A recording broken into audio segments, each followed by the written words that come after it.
تو ہتھیار تیار کرنے کا حکم ہے سورۃ انفال میں. سورۃ انفال ابھی آپ میں سے جس کو وضو ہے قرآن کھول کے دیکھ سکتے ہیں. اللہ نے کہا تھا ہتھیار تیار رکھنا دشمن کے مقابلے میں. اپنے گھوڑے، آپ نے گھوڑے سمجھے وہی ٹینک ہیں، توپیں ہیں، گولے ہیں، میزائل ہیں، زیادہ سے زیادہ ایٹمی ہتھیار ہیں.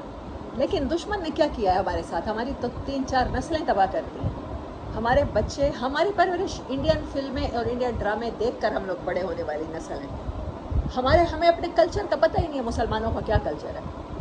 ہم بھی سمجھتے ہیں کہ اگر مرد کو کوئی اور عورت پسند آ گئی تو بیوی کے ساتھ وہ بے وفائی کر رہا ہے، کیونکہ ہم نے انڈین موویز میں یہی دیکھا ہے. باہر کی عورت کے ساتھ اگر تعلقات ہیں تو وہ بے وفائی ہو رہی ہے خاوند کے ساتھ. ہمیں یہ پتہ ہی نہیں ہے نبی صلی اللہ علیہ وسلم نے جتنے نکاح فرمائے ہیں تو کیا باقی کی بیویوں سے بے وفائی کی ہے؟ ہمارا یہ کلچر نہیں تھا. ہم نے جو دیکھا ہے، اگر ہم نے انگلش موویز دیکھی ہیں تو اس میں ہم نے یہ دیکھا ہے کہ ہسبینڈ وائف اکٹھے ہیں اور ان کو اگر کوئی اور پسند آتا ہے تو اس کے لیے وہ ہسبینڈ کو بیوی سے طلاق لینی پڑتی ہے.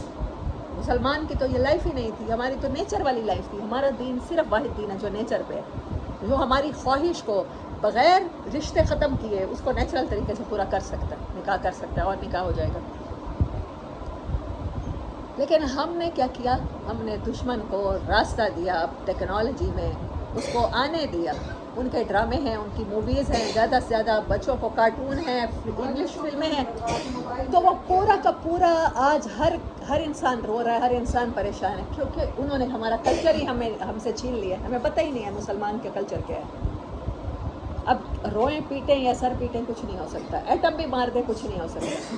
ہمیں ٹیکنالوجی میں ترقی کرنی تھی، ہمیں وہ موویز بنانی تھی.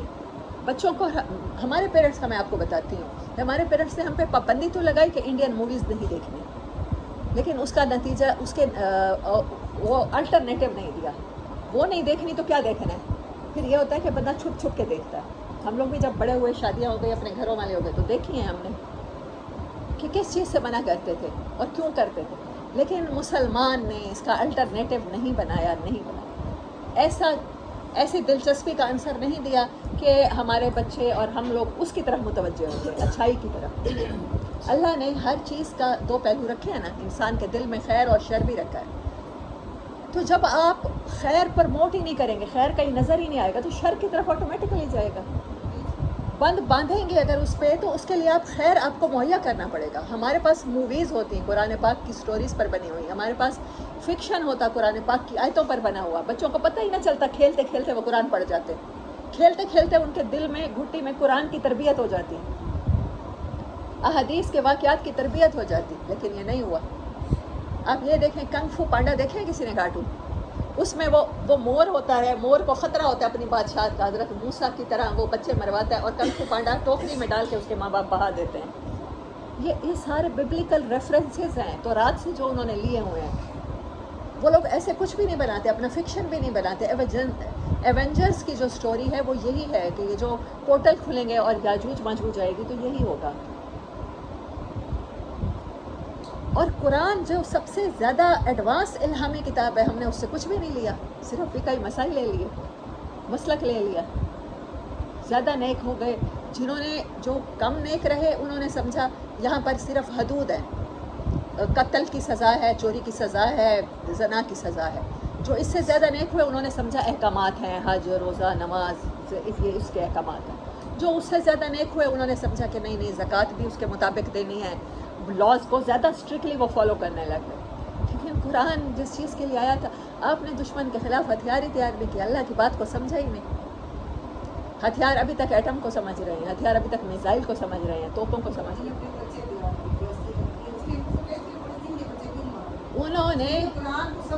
انہوں نے ٹیکنالوجی کو اتنا کر دیا ہے کہ ہم میں سے ہر ایک ہماری 2-3 نسلیں اپنے کلچر کو بھول چکی ہیں. انہیں پتہ ہی نہیں ہے کہ اسلام کا کلچر کیا ہے. نبی صلی اللہ علیہ وسلم کی سیرت ہماری بیٹیوں کے لیے اجنبی ہے. وہ کہتی ہیں آپ ایسی بات کیوں کرتی ہیں؟ میری بیٹی مجھے کہتی ہے میں اپنے خامد کو تو آپ سے ملنے نہ دوں، آپ تو اس کی دوسری شادی کروائیں گے. اسے پتہ ہی، بچوں کو پتہ ہی نہیں ہے ہمارا کلچر کیا ہے. ہماری ماؤں نے ہمیں نہیں بتایا، ہمیں دیکھا ہی نہیں نا. ہم نے دیکھا ہے نا اگر کلچر میں پیٹ نکالے ہوئے ساڑی پہنے ہوئے تو ہم نے سمجھا ساڑی کا مطلب پیٹ نکالنا ہے. نہیں، بہت کم لوگوں کو سمجھ آتی ہے کہ ساڑی وہ کہتے ہیں حرام، علماء کہہ دیتے ہیں حرام ہے حرام ہے. ان کو کہیں کہ میاں پیٹ نہیں نکالنا پھر تو پہن سکتے ہوں. ہاں پھر جائز ہے. جی. تو جو سب سے بڑا ہمارا نقصان ہوا ہے نا، اندرا گاندھی نے کہا تھا، انہوں نے کہا تھا نظریہ پاکستان ہم نے خلیج بنگال میں ڈبو دیا ہے جب پاکستان کو 2 ٹکڑے کیا تھا. اس نے کہا تھا کہ ہم نے اپنا کلچر تمہارے گھروں تک پہنچا دیا ہے، کیسے نکالو گے یہاں سے؟ جو بچے موویز دیکھ کے انڈین جوان ہوئے، اس نسل کو کہاں ختم کریں گے ہم؟ اس کے خیالات کیسے تبدیل کریں گے؟ اس کو کیسے سیرت سکھا سکتے ہیں ہم؟ جن کے ہیروز شاہ رخ خان ہے، اکشے کمار ہے، سنجے دت ہے،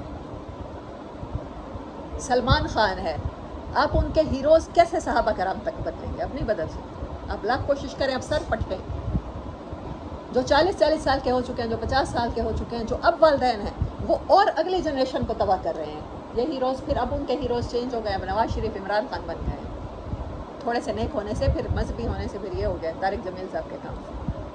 لیکن ٹیکنالوجی میں ترقی نہ ہونے سے جو اتنا بڑا لاس ہوا ہے نا، لاس اتنا ہے کہ ہم نے اپنی نسلیں کتنی برباد کر دی ہیں، کھو دی ہیں، اور ابھی تک ہوش کے ناخن نہیں لے. ایمن میرے ساتھ تھی تو میں اسے کہا کرتی تھی کہ گرافکس میں ترقی کرو، 3D کے ذریعے قرآن کو سکھاؤ، آیات کے ذریعے، کیونکہ درس قرآن کا سننے نوجوان بچہ نہیں آتا. قرآن کی تبلیغ اس طرح سے نہیں کی جا سکتی. یہ ہماری نسل پھر بھی آ کے بیٹھ رہی ہے، سن رہی ہے. اس سے اگلی نسل نے نہیں آنا، مجھے پتہ ہے، آپ کو بھی پتہ ہے. اب تو کھیل میں اس طرح سے جیسے ہندوؤں کی فلمیں لگی ہوتی ہیں نا، تو لازمی مندر دکھا دیں گے، لازمی گھنٹیاں بجوا دیں گے، لازمی بھجن پڑھوا دیں گے، ہے کہ نہیں؟ دیکھ مووی رہے ہیں، ناچ گانا ہو رہا ہے، پتہ ہی نہیں چلتا دین کا کام ہو گیا. ایسے ہی مسلمانوں کو شارپ ہونا پڑے گا، ٹیکنالوجی میں ترقی کرنی پڑے گی کہ کھیلتے کھیلتے مووی میں نماز کا سین آ جائے. ارطغرل الغازی تھا، اس میں آ جاتے تھے، نماز کے سین آ جاتے تھے، کوئی واقعہ آ جاتا تھا. ترکوں نے اتنی ترقی کی ٹیکنالوجی میں، لیکن ہم مسلمان ریجڈ رہے. تصویر سازی حرام، تصویر سازی حرام، موویز دیکھنا حرام، ٹی وی دیکھنا حرام. وہ سمجھ ہی نہیں آیا کہ یہ ہتھیار تھا، یہ ہتھیار تھا. اب روئیں پیٹیں کچھ بھی کریں، اب بچوں سے موبائل نہیں لے سکتے. اب آپ ان کو انڈین کارٹون جو ہمارا 4-5 سال کا بچہ دیکھتا ہے، وہ انڈین ڈبڈ ہوتے ہیں، ہندی میں ڈبڈ ہوتے ہیں. وہ کہتے ہیں پرنام ہو گیا باپو جی، سواگت ہے آپ آنے والوں کا. وہ اردو میں ڈب، آپ کے اتنے بنجر ہو گئے کہ آپ اردو میں ڈب نہیں کر سکتے. حالانکہ آپ کے پاس شوبز کی پوری انڈسٹری موجود ہے ڈب کرنے والے، لیکن آپ کے پاس نہیں. آپ نے توجہ ہی نہیں کی، آپ نے اپنی نسلیں اس طرح سے کھو دی ہیں.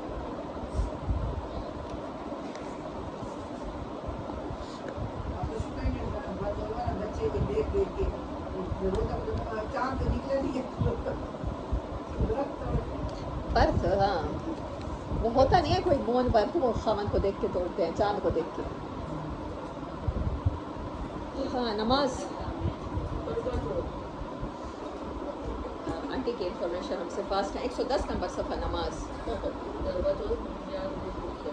جن لوگوں نے بک کھولنی ہے تو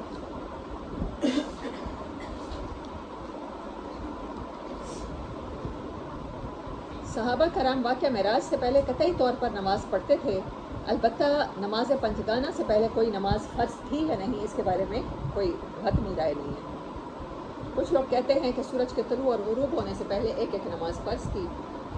حارث بن اسامہ نے حضرت زید بن حارث سے یہ حدیث روایت کی ہے کہ رسول اللہ صلی اللہ علیہ وسلم پر ابتدا جب وحی آئی تو آپ کے پاس جبرائیل تشریف لائے اور آپ کو وضو کا طریقہ سکھایا. صحابہ کرام نماز کے وقت گھاٹیوں میں چلے جاتے تھے اور اپنی قوم سے چھپ کر نماز پڑھتے تھے. ایک بار جناب ابو طالب نے نبی کریم صلی اللہ علیہ وسلم اور حضرت علی کو نماز پڑھتے دیکھ لیا اور حقیقت معلوم ہوئی تو کہا کہ اس پر برقرار رہیں، یعنی وہ خوش ہوئے کہ اچھا کام ہے. ایک اور صحابی کا ہے، کہتے ہیں میں آیا تھا نا تو میں نے دیکھا تھا کہ 2 لوگ کھڑے ہیں صحن حرم میں نا، نماز پڑھ رہے ہیں، حضرت علی اور آپ صلی اللہ علیہ وسلم. آگے آپ تھے، پیچھے حضرت علی پڑھ رہے تھے. تو ابو موسیٰ اشعری کہتے ہیں، غالباً وہی ہیں، کہتے ہیں میں وہاں سے چلا گیا تھا. 10 سال بعد آئے تھے، کہتے ہیں کہ 8 سال بعد آیا تھا، مجھے ایگزیکٹ یاد نہیں ہے. ساری زندگی افسوس کرتے رہے. بعد میں مسلمان تو ہو گئے، کہتے ہیں میں اس وقت مسلمان ہو جاتا نا تو وہ اور بات تھی. پھر وہ جو ہجرت تھی، وہ ساری سختیاں برداشت کرتا تو پھر اللہ کے ہاں میرا اور مرتبہ ہوتا. میں واپس چلا گیا تھا، میں نے لوگوں سے پوچھا تھا یہ کون ہے. تبلیغ کا کام اگرچہ انفرادی طور پر چھپ کر کیا جا رہا تھا، لیکن قریش کو کچھ سن کو لگ چکی تھی، لیکن انہوں نے اسے قابل توجہ نہ سمجھا۔ 3 سال تک خفیہ رہا۔ اس دوران اہل ایمان کی ایک جماعت تیار ہو گئی جو اخوت اور تعاون پر قائم تھی، اللہ کا پیغام پہنچا رہی تھی اور اس پیغام کو اس کا مقام دلانے کے لیے کوشاں تھی۔ اس کے بعد وحی الہی نازل ہوئی اور رسول اللہ صلی اللہ علیہ وسلم کو مکلف کیا گیا، اپوائنٹ کیا گیا کہ اپنی قوم کو کھلم کھلا دین کی دعوت دیں، ان کے باطل سے ٹکرائیں اور ان کے بتوں کی حقیقت ان کے سامنے بیان کریں۔ اظہار دعوت کا پہلا حکم، اس بارے میں اللہ تعالیٰ کا سب سے پہلے یہ قول نازل ہوا، وَأَنذِرْ عَشِيرَتَكَ الْأَقْرَبِينَ، آپ اپنے نزدیک ترین قرابت داروں کو عذاب الہی سے ڈرائیے۔ یہ سورۃ شورا کی آیت ہے اور اس سورت میں سب سے پہلے حضرت موسیٰ علیہ السلام کا واقعہ بیان کیا گیا، یعنی یہ بتایا گیا ہے کہ کس طرح حضرت موسیٰ علیہ السلام کی نبوت کا آغاز ہوا، پھر آخر میں انہوں نے بنی اسرائیل سمیت ہجرت کر کے، یعنی سورۃ شورا میں ہجرت کی بات بھی ہے نا، تو آپ کو سمجھا دیا گیا، حالانکہ ہجرت میں ابھی 10 سال پڑے تھے، مائنڈ پریپیئر کیا جا رہا ہے مسلمانوں کا کہ ہجرت بھی آئے گی۔ قرآن کو اس طرح سے کسی اور کی سٹوری سے، کسی اور کی مثال سے سمجھایا گیا، اور ہم لوگ نا اس کو بالکل نہیں سمجھتے اس طرح سے قرآن کو۔ انہوں نے بنی اسرائیل سمیت ہجرت کر کے فرعون اور تمام قوم فرعون سے نجات پائی، اور فرعون اور آل فرعون کو غرق کیا گیا، جن سے حضرت موسیٰ فرعون اور قوم فرعون کو اللہ کے دین کی دعوت دیتے ہوئے گزرے تھے۔ یہ ساری باتیں آپ کو سمجھائی گئیں۔ جب رسول اللہ صلی اللہ علیہ وسلم کو اپنی قوم کے اندر کھل کر تبلیغ کرنے کا حکم دیا گیا، تو اس موقع پر حضرت موسیٰ کے واقعے کی تفصیل اس لیے بیان کی گئی کہ کھلم کھلا دعوت دینے کے بعد جس طرح کی تکذیب اور ظلم و زیادتی سے سابقہ پیش آنے والا تھا، اس کا ایک نمونہ حضرت موسیٰ اور فرعون کی صورت میں صحابہ کرام اور آپ کے سامنے موجود رہے۔ دوسری طرف اس صورت میں پیغمبروں کو جھٹلانے والی اقوام، مثلا فرعون، قوم فرعون، اس کے علاوہ قوم نوح، قوم عاد، سمود، قوم ابراہیم، قوم لوط اور اصحاب الایکہ کے انجام کا بھی ذکر ہے۔ اس کا مقصد غالباً یہ ہے کہ جو لوگ آپ کو جھٹلائیں انہیں معلوم ہو جائے کہ تکذیب پر اصرار کی صورت میں انجام میں عذاب آتے ہیں، اور وہ اللہ تعالیٰ کی طرف سے کسی قسم کے مواخذے سے دوچار ہوں گے۔ نیز اہل ایمان کو معلوم ہو جائے کہ آخری انجام all is well that ends well، انہی کا ہوگا، اچھا انجام جھٹلانے والوں کا نہیں ہو سکتا۔ بہرحال اس آیت کے نزول کے بعد نبی صلی اللہ علیہ وسلم نے پہلا کام یہ کیا کہ بنی ہاشم کو جمع کیا، اور ان کے ساتھ بنی عبد المطلب بن عبد مناف کی بھی ایک جماعت تھی، کوئی 45 آدمی تھے۔ کھانے کے بعد آپ نے کھانا کھلا کے اس کے بعد بات شروع کی، درمیان میں ہی ابو لہب بولنے لگ گیا، لیکن ابو لہب نے بات لپک لی اور بولا، دیکھو یہ تمہارے چچا اور چچیرے بھائی ہیں، بات کرو لیکن نادانی چھوڑ دو، اور یہ سمجھ لو تمہارا خاندان سارے عرب سے مقابلے کتاب نہیں لا سکتا۔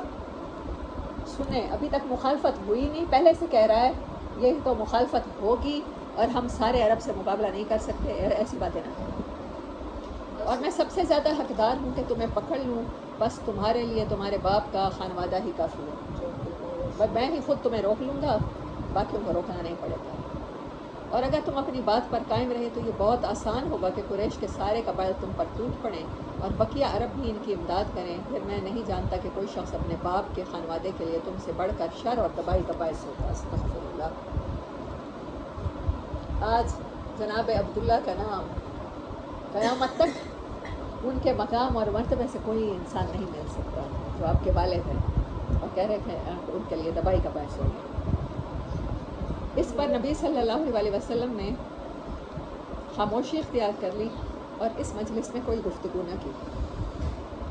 اس کے بعد آپ نے انہیں دوبارہ جمع کیا اور ارشاد فرمایا، ساری حمد اللہ کے لیے ہے، میں اس کی حمد کرتا ہوں اور اس سے مدد چاہتا ہوں اور اس پر ایمان رکھتا ہوں اور اسی پر بھروسہ کرتا ہوں، اور یہ گواہی دیتا ہوں کہ اللہ کے سوا کوئی لائق عبادت نہیں، وہ تنہا ہے، اس کا کوئی شریک نہیں۔ پھر آپ نے فرمایا، رہنما اپنے گھر کے لوگوں سے جھوٹ نہیں بول سکتا، اس خدا کی قسم جس کے سوا کوئی معبود نہیں، میں تمہاری طرف خصوصاً اور لوگوں کی طرف عموماً اللہ کا رسول ہوں۔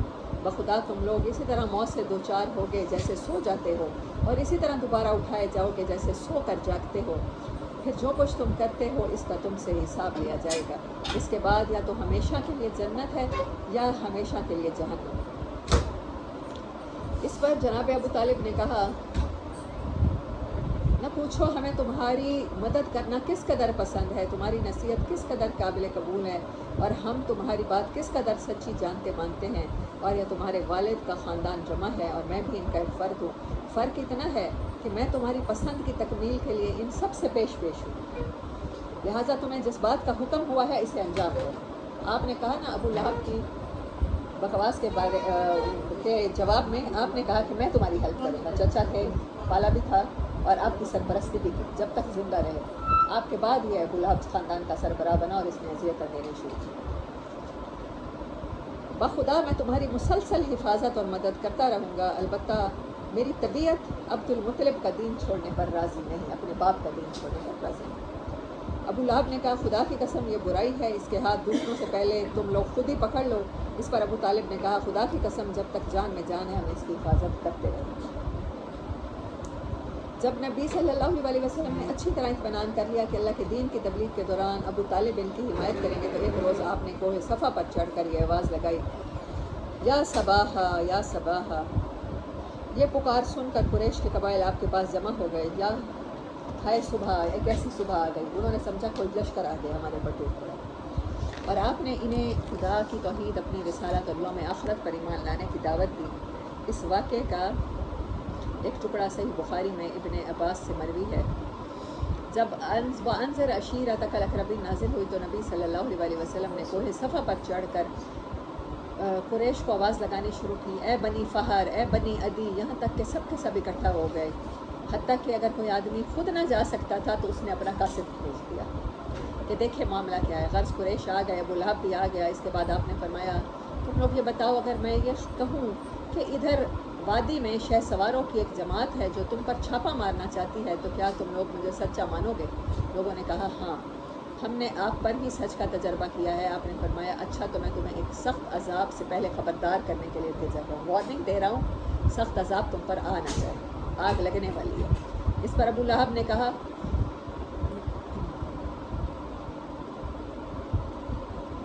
تو سارے دن غارت ہوا، تو نے ہمیں اس لیے جمع کیا تھا، نعوذ باللہ۔ اس پر تبت یدا ابی لہب صورت نازل ہوئی کہ ابو لہب کے دونوں ہاتھ غارت ہوں اور وہ خود بھی غارت ہوں۔ ابو ہریرہ نے بھی صحیح مسلم میں اس کا ایک ٹکڑا نقل کیا ہے کہ جب آیت وَأَنذِرْ عَشِيرَتَكَ الْأَقْرَبِينَ نازل ہوئی تو رسول اللہ صلی اللہ علیہ وسلم نے پکار لگائی۔ یہ پکار عام بھی تھی اور خاص بھی۔ آپ نے کہا ہے جماعت قریش اپنے آپ کو جہنم سے بچاؤ۔ یہ پکار اے بنی کعب اپنے آپ کو جہنم سے بچاؤ، اے محمد صلی اللہ علیہ وسلم کی بیٹی فاطمہ اپنے آپ کو جہنم سے بچا، کیونکہ میں نے تم لوگوں کی اللہ کی طرف سے بچانے کا کچھ بھی اختیار نہیں رکھتا، البتہ تم لوگوں سے نسب و قرابت کے تعلقات ہیں جنہیں میں باقی اور تر و تازہ رکھنے کی کوشش کروں گا۔ آپ نے اپنے قریبی لوگوں پر واضح کر دیا تھا کہ اب رسالت کی تصدیق پر ہی تعلقات قائم ہوں گے، یعنی کہ وہ تصدیق کریں گے تو آپ ان سے تعلقات رکھیں گے، ورنہ نسلی اور قبائلی عصبیت پر جن پر عرب معاشرہ قائم ہے ان کی حرارت اب پگھل کر ختم ہو چکی۔ اس آواز کی گونج ابھی مکے کے اطراف میں سنائی دے ہی رہی تھی کہ اللہ تعالیٰ کا ایک اور حکم نازل ہوا، فَاصْدَعْ بِمَا تُؤْمَرْ وَأَعْرِضْ عَنِ الْمُشْرِكِينَ۔ یہ غالباً سورۃ ہجر کی آیت ہے، سورہ نمبر 94 آیت 15، سورہ نمبر 15 آیت نمبر 94۔ آپ کو جو حکم ملا ہے اسے کھول کر بیان کر دیجیے اور مشرکین سے رخ پھیر لیجیے۔ فَاصْدَعْ بِمَا تُؤْمَرْ وَأَعْرِضْ عَنِ الْمُشْرِكِينَ۔ کہیے جو آپ کو حکم ہوا ہے اور ایوائڈ کیجیے مشرکین سے۔ اس کے بعد رسول اللہ صلی اللہ علیہ وسلم نے شرک کے خرافات اور باطل کا پردہ چاک کرنا اور بتوں کی حقیقت کو بلند الفاظ میں کہنا شروع کیا۔ آپ مثالیں دے دے کر سمجھاتے کہ یہ کس قدر عاجز اور ناکارہ ہیں، اور دلائل سے واضح فرماتے کہ جو شخص انہیں پوچھتا ہے، ان کو اللہ اور اپنے درمیان وسیلہ بناتا ہے، وہ کس قدر کھلی ہوئی گمراہی میں ہے۔ مکہ ایک ایسی آواز سن کر جس میں مشرکین اور بت پرستوں کو گمراہ کہا گیا تھا، ان کو غلط کہا گیا نا، شدت غضب سے پھٹ پڑا اور پیچ و تاب کھانے لگا، گویا بجلی کا کڑاکا تھا جس نے پرسکون فضا کو ہلا کر رکھ دیا، اور قریش اس اچانک پھٹ پڑنے والے انقلاب کی جڑ کاٹنے کے لیے اٹھ کھڑے ہوئے کہ اس سے رسم و رواج کا صفایا ہوا چاہتا تھا۔ پہلی تو بات یہ ہے کہ رسم و رواج کا صفایا نہیں ہوا چاہتا تھا. آپ وہ سخی تھے عرب اگر تو آپ ان سے بڑھ کر سخی تھے. اگر وہ وعدے کے پابند تھے تو آپ ان میں سب سے زیادہ وعدے کے پابند تھے. اگر وہ امانت دار تھے تو آپ ان میں سب سے زیادہ امانت دار تھے قریش میں. تو ان کی رسم و رواج کا خاتمہ نہیں ہو رہا تھا. ان کو یہ تھا کہ مذہبی طور پر ہم جو بنی ہاشم اہل تمام دنیا کے لوگوں کو حج کے موقع پر ہم حج کی میزبانی کرتے ہیں، کھلاتے ہیں، اور لوگ اس وجہ سے نذرانے دیتے ہیں لنگر کی روٹی کے لیے، تو یہ بند ہو جائیں گے. اور ابو لہب نے ایک بات کی تھی، وہ بات ہمیشہ یاد رکھیے گا. ابو جہل نے کیا یا ابو لہب نے کیا. اس نے آپ سے کہا اگر میں ایمان لے آتا ہوں مجھے کیا ملے گا؟ آپ نے کہا جو دوسروں کو مل رہا ہے تجھے بھی ملے گا، تیری سرداری برقرار رہے گی. اس نے کہا یہ کیسے ہو سکتا ہے؟ جو دوسروں کو ملے میں اور وہ برابر ہو جائیں. یعنی یہ کمزور لوگ، یہ بلال یا خباب بن ارد، یہ میرے برابر، یہ یاسر، عمار بن یاسر کا خاندان، یہ میرے برابر بیٹھے. میں ایسے دین کو قبول نہیں کر سکتا جس میں سارا کچھ برابر ہو.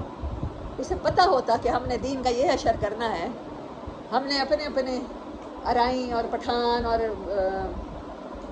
شیخ اور یہ ذاتیں برقرار رکھنی ہیں اور ان کے عصبیتیں برقرار رکھنی ہیں، تو وہ ایمان لے آتا بیچارہ. اس نے کہا کہ آپ نے کہا نہیں، یہ نہیں ہوگا. قبیلے کوئی فخر نہیں کر سکے گا، کوئی کسی پر برتر نہیں ہوگا، کسی اجمی کو عربی پر، عربی کو اجمی پر کوئی فضیلت نہیں ہوگی. عربی اپنے آپ کو بہت بلند سمجھتے تھے عام انسانوں سے، سوائے اس کے کہ کسی کا تقویٰ ہے. ان اکرمکم عند اللہ اتقاکم. تو ان لوگوں کو لگا کہ ہمیں کیونکہ اپنے منصب سے نیچے آنا پڑے گا. نیچے والوں کو تو آپ صلی اللہ علیہ وسلم نے بہت عزت دے دی نا، ان کو تو اوپر اٹھا دیا، ان کو تو سیدنا بنا دیا. تو پسے ہوئے طبقات کو تو ان کی تو محرومیوں کا ازالہ ہو رہا تھا. لیکن جو لوگ پہلے سے فخر میں مبتلا تھے، جو بڑے اپنے آپ کو خاندانی رئیس سمجھتے تھے، ان کو اپنے لیول سے نیچے آنا تھا. اسلام کیا دیتا ہے؟ مساوات کا درس دیتا ہے، ایکوالٹی. نماز کی صفوں میں بادشاہ صرف اگلی صف میں کھڑا نہیں ہوگا، مزدور بھی وہیں کھڑا ہو سکتا ہے، غلام بھی وہیں کھڑا ہو سکتا ہے، جگہ مل گئی. اور ترک بادشاہوں کو سلام ہو، میں ان کو کہتی ہوں کہ انہوں نے اپنی شادیاں بھی غلاموں سے، اپنی شہزادیوں کی شادیاں غلاموں سے کی ہیں. یہ سنت رسول کو برقرار رکھتے ہیں. یہ رسول اللہ کے خاندان کی سنت ہے، غلاموں سے شادی. ان کو اس طرح سے نوازا ہے، ان کو اس طرح سے اپنے برابر لائیں کہ کوئی اور نہیں کرے، اپنی ذات سے ابتدا کی. آپ نے جاہلیت کے سود بھی سب سے پہلے کہا ہے کہ آج میں معاف کرتا ہوں. جاہلیت کے خون بھی میں معاف کرتا ہوں، فتح مکہ کے موقع پر آپ نے فرمایا. سو یہ پورشن تھا ہسٹری میں سے. اب کمپیریزن دیکھ لیتے ہیں حضرت آدم علیہ السلام سے. میں نے اگلے 2 چیزیں دیکھی تھیں.